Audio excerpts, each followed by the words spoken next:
Eu tô aqui com o Spark 20, que é o novo celular da Tecno, que tá aí no mercado para poder fazer parte da gama de celulares baratos. Mas como será que é o desempenho geral dele? Eu testei e vou contar tudinho para vocês, começando com uma informação que pouca gente sabe. Os aparelhos da Tecno são fabricados pelo mesmo grupo que também faz os celulares da Itel e da Infinix, que já estão aí um pouco mais difundidos, né? Inclusive, a Infinix tem alguns aparelhos muito bons, eu já fiz um vídeo aqui no canal, vou deixar nos destaques aqui para vocês. Esse Spark 20 tem um design plano, com as laterais retas, tá? Um acabamento escovado que deixa o aparelho bem elegante e que contrasta aqui com a superfície brilhante do módulo de câmeras, que se você for usar sem capinha, deixa o celular bem bonito, mas eu duvido que a maioria de vocês vão ter essa coragem, né? Até porque ele não tem proteção Gorilla Glass, nada dessas coisas. Aí pensando nisso, não é porque o aparelho é barato que a gente pode dar bobeira de deixar ele cair e quebrar, até porque ele não tem tanta resistência como aparelhos mais caros teriam. Aqui na lateral direita a gente tem botões de volume, botão de liga e desliga, né? Na parte de baixo tem entrada para fone de ouvido, entrada USB-C e tem um alto-falante, e em cima a gente tem outro alto-falante. A tela dele não tem bordas tão finas, tá? Inclusive ele tem um queixo mais avantajado aqui na parte de baixo, mas nada também que vai desabonar o celular para a faixa de preço que ele está inserido. Falando em tela, a que vem nele não é lá aquelas coisas, é uma tela simples, HD+,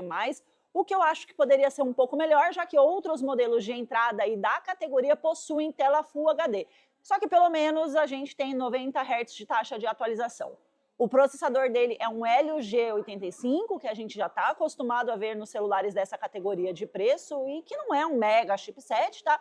Mas ele oferece um equilíbrio muito bom entre desempenho e eficiência, levando em consideração que ele não é um processador para executar tarefas que exijam muitos recursos gráficos, mas para um uso diário ele é super ok. Ele roda jogos mais leves de forma fluida, tá? Mas em jogos mais pesados vai precisar baixar um pouco os gráficos para conseguir rodar bem, sem ter gargalo, nada dessas coisas. Então, se você estava pensando num celular que rode aí, sei lá, Fortnite, Genshin, lisinho, por exemplo, talvez valha a pena você juntar um pouco mais de grana e investir num aparelho um pouco mais robusto. Isso porque apesar dele ter 16 de RAM, que é naquele esquema, né, vem com 8 e aí você pode expandir mais 8, e que seria em tese o suficiente para jogos pesados, né, o processador dele não vai acompanhar. Então, vocês estão vendo aí o Genshin, como rodou comigo, ele deu algumas travadas em alguns momentos, em outros ele foi mais fluido, mas aqui eu não diminuí os gráficos, eu deixei na configuração padrão, então teria que baixar um pouquinho. E a mesma coisa vai acontecer com o Honkai se você for jogar nele. Um Diablo Imortal, por exemplo, se você colocar em resolução média e pré-definição baixa ali, ele vai rodar numa média de 30 FPS, mas se você é um usuário simples, só quer um celular para WhatsApp, redes sociais, ligações, vai na fé que esse daqui é tranquilo, ele vai dar conta, tá? Em relação às câmeras, vamos explicar o que é que a gente tem aqui. Neste módulo, aqui em cima, a gente tem uma câmera que ela é de 50 megapixels e é a única câmera desse celular, porque aqui embaixo a gente tem um sensor de profundidade para fazer aquele desfoque, né, nas fotos e nos vídeos, e aqui do lado não é uma câmera, é um flash, tá bom? E não é que ele vá fazer fotos e vídeos espetaculares, tá? Mas para falar a verdade, eu me surpreendi um pouco com a qualidade, tendo em mente que ele é um celular de entrada, barato, então eu esperava bem menos. Em ambientes abertos, com boa iluminação natural, sol, essas coisas, sabe, durante o dia, as fotos e os vídeos vão ficar bem aceitáveis, sem ruídos, e em ambientes fechados com iluminação artificial, vulgo luz da nossa sala, por exemplo, aí a qualidade cai um pouco. Vai apresentar aí um pouquinho de ruídos, a definição dos detalhes fica um pouco reduzida, mas assim, a gente tá falando de um celular que aqui na loja tá menos de R$ 600, né, gente? Então, se eu fosse colocar na balança, eu diria que a qualidade da câmera é ótima pelo preço do aparelho. Incrivelmente, para os vídeos, ele tem uma estabilização bem boa para fazer as gravações com a câmera traseira, tá? Apesar de que em situações com movimentos muito bruscos, a gente pode ter um pouco de ghost, sabe? Aqueles borrões que parecem um fantasminha, mas, de novo, é um aparelho de entrada de menos de R$ 600, então, se você não é um criador de conteúdo, essa câmera vai te atender bem aí para filmar coisas do dia a dia.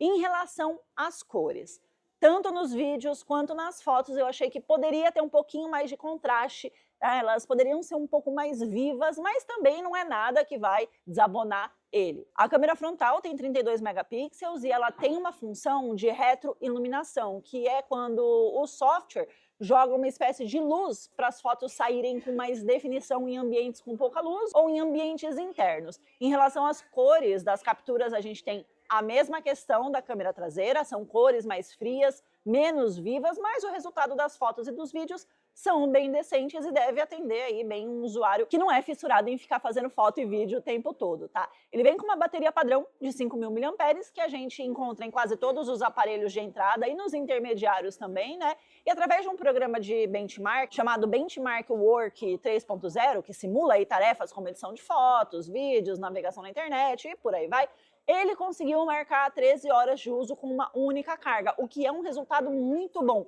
O meu iPhone 15 Pro Max dura uma média de 6 horas se eu passar o dia todo aí mexendo nas redes sociais sem brincadeira nenhuma, tá?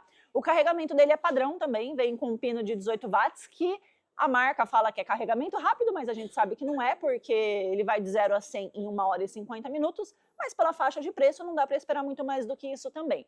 Fora isso, esses dois alto-falantes que ele possui aqui, um em cima e um embaixo, tem uma qualidade muito boa, viu? São estéreo DTS, ele é bem alto, então ouvir conteúdos aqui é bem satisfatório para quando você está assistindo uma série, um filme ou vídeos no YouTube mesmo. Agora, algumas pontuações importantes, tá? Ele é um celular que só suporta a rede 4G. E por mais que no Brasil o 5G não funcione o tempo todo, em todos os lugares, você precisa levar em consideração esse quesito na hora de comprar.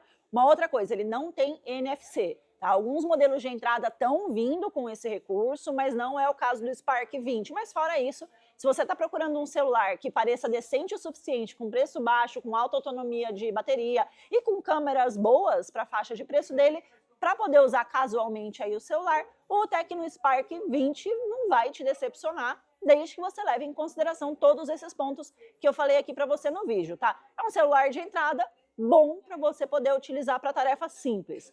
No dia que eu gravei esse vídeo, ele tá saindo aqui na loja por R$ 588, mas eu vou deixar o link aqui na descrição para vocês poderem conferir, porque tem outras cores também. Eu tô aqui com a preta, tem mais outras duas cores, então vocês podem conferir por lá, tá bom? Se você chegou até aqui nesse vídeo, deixe seu like, se inscreve aqui no canal e me fala nos comentários que produto vocês gostariam de ver aqui no nosso YouTube.